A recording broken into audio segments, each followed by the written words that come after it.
Market के mega trend पर चर्चा करने के लिए फर्स्ट ग्लोबल की चेयरपर्सन और एमडी देवीना मेहरा जुड़ी हैं। देवीना जी, गुड मॉर्निंग। इस समय मार्केट पर भारी दबाव है, 2 दिनों से मैसिव सेलिंग और खासतौर से मिड कैप और स्मॉल कैप का तो बुरा हाल है। मतलब कई लोग कह रहे हैं निफ्टी भले ही कहीं भी हो, हमारा पोर्टफोलियो तो 22,000 के लेवल पर आ गया है। आपके हिसाब से इस समय इंडियन मार्केट में जो पेन है, खासतौर से ब्रॉडर मार्केट में, वो किस लिए है? ये ब्रॉडर मार्केट में तो पेन इस पूरी रैली में ही रहा है। ये रैली बहुत नैरो रही है।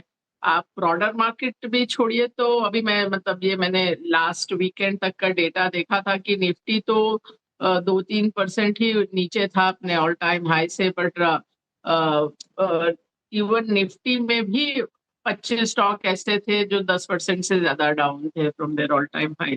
तो वो तो अभी तक आप अगस्त में देखिए तो खाली 10% स्टॉक्स ही ऐसे थे जो मार्केट को आउट परफॉर्म कर रहे थे। और नॉर्मल जो औसत होता है वो होता है कि 40-45% स्टॉक्स अधिकतर आउट परफॉर्म करते हैं एवरेज पे। जब वो 20-25 पे आता है, हम बोलते हैं मार्केट नैरो हो गई। तो इस बार तो वो 10% पर आ गया था। और ये कुछ हद तक ये उसका मिरर इमेज है जो पिछले साल एकदम मैड तेजी आई थी स्मॉल कैप और माइक्रो कैप्स में। उस समय मैं जब भी बोलती थी कि थोड़ा रिस्क मैनेज करिए, इतना रिस्क मत लीजिए, तो मुझे सब तरफ से यही सुनाई देता था कि आप स्मॉल कैप स्कीम क्यों नहीं लॉन्च कर रही हैं, ये कंजर्वेटिव मैनेजमेंट हमको नहीं चाहिए, हम हाई रिस्क लेके हाई रिटर्न बनाएंगे। तो वो सोच ही गलत थी एक तरह से। और मैं आपको बताऊं तो पिछले साल जुलाई अगस्त तक तो ये हाल था कि लोग सोचते थे कि 30% कंपाउंडिंग तो कुछ है ही नहीं। और मैं खाली रिटेल निवेशक की ही बात नहीं कर रही, मैं अच्छे खासे फैमिली ऑफिसेस तक का भी ये मानना था कि रिटर्न बनाना तो कोई मुश्किल काम है ही नहीं, आप रिस्क को छोड़िए बस रिटर्न बनाइए। तो अ, वो उसका आपको दूसरी साइड नजर आ रही है, क्योंकि स्मॉल कैप का तो वैसे भी हिस्ट्री ये है। और ये मैं अभी नहीं बोल रही हूँ, जब स्मॉल कैप बूम के दौरान भी मैंने बार बार लोगों को याद दिलाया था कि 2008-9 का जो स्मॉल कैप बूम था, उसके बाद 2000, उसके बाद जो मार्केट गिरी थी 2008-9 में, तो लगभग 80% गिरा था स्मॉल कैप इंडेक्स। 78% एग्जैक्ट में कहूं, और इंडेक्स का वो लेवल आने में 8 साल लगे थे। और जब तक वो लेवल आया था, आपके वो 8 साल पुराने स्टॉक्स में से बहुत कोई बचे नहीं थे उस इंडेक्स में, क्योंकि ये इंडेक्स ही 18-20% बदलता है हर साल। और उसके बाद भी जो रैली आई थी, आपको याद हो 2018 के आसपास तक वो 1-1.5 साल की बड़ी रैली आई थी, उसके बाद 2 तिहाई फिर घटा था इंडेक्स। तो ये तो इस इंडेक्स की, इस कैटेगरी ऑफ स्टॉक्स की फितरत है। दूसरी चीज हम देख रहे थे कि सब सोचते हैं अरे स्मॉल कैप लेंगे वो मिड कैप बनेगा, वो लार्ज कैप बनेगा। लेकिन आप डेटा देखिए तो जो स्टॉक्स गिरते हैं लार्ज कैप से मिड कैप से स्मॉल कैप, उनकी तादाद हमेशा ज्यादा होती है उनसे जो ऊपर जाते हैं। ये चीज हम सोचते नहीं हैं। यही सोच लीजिए कि जितने स्टॉक्स अभी तक भारतीय बाजारों में जिनका आईपीओ आया है, जो लिस्ट हुए हैं, उसमें 2 तिहाई से ज्यादा तो अब ट्रेड भी नहीं होते हैं, मतलब उनका वैल्यू जीरो हो गया है। तो पहली चीज मैं आपके दर्शकों को कहूंगी कि जो कुछ भी आपके पोर्टफोलियो में है उसको ठंडे दिमाग से देखिए। ये नहीं सोचिए कि अरे इससे कैसे निकल जाए, इसमें तो इतना पैसा 100 में लिया था, अभी तो 60 का भाव है, जब 100 आएगा तब मैं वापस निकलूंगी इससे। तो वो गलत सोच है। बाजार को कोई इंटरेस्ट नहीं है कि आपने 100 में लिया था। आज के दिन में सबसे अच्छी जगह कहाँ है जहां आप निवेशित हो सकते हैं? तो दिल कड़ा करके पुराने स्टॉक्स को बेच के जो सही जगह है वहां पर जाइए। ठीक है मैडम, आता हूँ उस जगह पे भी जहाँ दिल मजबूत करके जाना है। बहुत अच्छे हैं वो लोग जो आपसे कह रहे हैं कि 30%। मैडम हमको तो कुछ लोग ऐसे भी मिले, बोलने लगे यार कोई ऐसा पीएमएस बताओ जो 40-45%। क्या करें, कोविड के बाद लोगों की जो अपेक्षा है ना मैम, ऐसी चरम पे चली गई थी कि पूछिए मत है।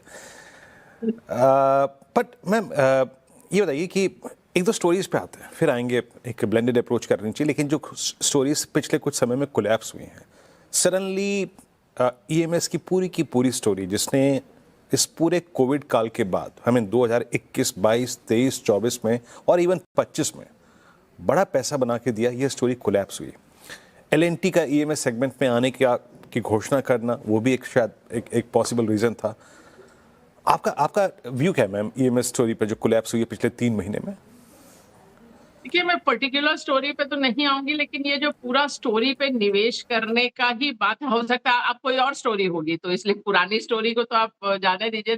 मैं हमेशा ये कहती हूँ, आपके चैनल पे भी ज़रूर कहा होगा कि आपको सबसे आसान चीज़ जो आपको पता करना है कि किस सेक्टर में अति हो गई है, जहाँ ज़्यादा फ्रॉड है, उसका एक अच्छा थंब रूल है कि जहाँ पर भी आपके बहुत सारे एनएफओज़ आ रहे हैं, बहुत सारे म्यूचुअल फंड स्कीम्स आ रहे हैं, चाहे वो कोई इंडस्ट्री कैटेगरी हो, चाहे जैसे small cap, large cap type की कैटेगरी हो, जहाँ भी सब या नैस्डैक का आया था 2021 में बहुत सारे नैस्डैक फंड्स लॉन्च हुए थे, तो जहाँ भी सबके सब भागे जा रहे हैं, वो अधिकतर और ये हम लोगों ने डेटा अभी मैं 2 साल, 3 साल का नहीं बोल रही हूँ, हमने 25-30 साल का डेटा देखा है कि कब आईटी फंड्स आए थे, कब फार्मा फंड्स आए थे। वो हमेशा लॉन्च होते हैं जब वो उस थीम का पीक होने वाला होता है। तो पीक से जस्ट पहले ही वो सारी चीज़ें आती हैं, आपको जो कहानी सुनाई जाती है, वो भी उसी कैटेगरी में आती है कि सब आपको जो भी कहानी बेची जा रही है, आपको लग रहा है कि मेरे दोस्त ने इसमें पैसा बना लिया, मैं रह गया या रह गई, तो आप वो वाला थीम खरीद लेते हो और ऐसा भी नहीं कि एएमसीज़ को नहीं मालूम है ये चीज़, लेकिन उनको मालूम है कि वहाँ पर एसेट गैदरिंग आसान है, उस समय पैसा मिल जाएगा, फीस बन जाएगी, भले ही इन्वेस्टर का परफॉर्मेंस नहीं आए। तो ये आप कोई भी जो थीम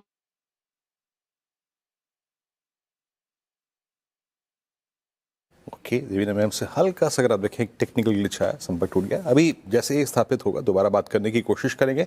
निफ्टी में एक रिकवरी है और लगभग 40-50 पॉइंट की, यानी एक हल्का सा एक सेंस मिल रहा है कि निफ्टी एक्सपायरी के दिन वो 50 EMA पर सपोर्ट लेके आप लौट रहा है हल्का सा। मैम जुड़ गई क्या दोबारा? यस, ठीक है। ईएमएस से बातचीत हो गई। मैम अब आते हैं एक दो थीम जहां पे आपको लग रहा है कि इस वक्त आपका भी ये रुझान बढ़ा हो पिछले 1-2 महीने में, प्राइस को देखने के बाद, वैल्यूएशंस को देखने के बाद, अर्निंग्स को देखने के बाद, झुकाव आपका पिछले 2-3 महीने में किस तरफ बढ़ा है? आप लोगों ने खुद अपने पीएमएस में किस किस में अपना वेटेज बढ़ाया है?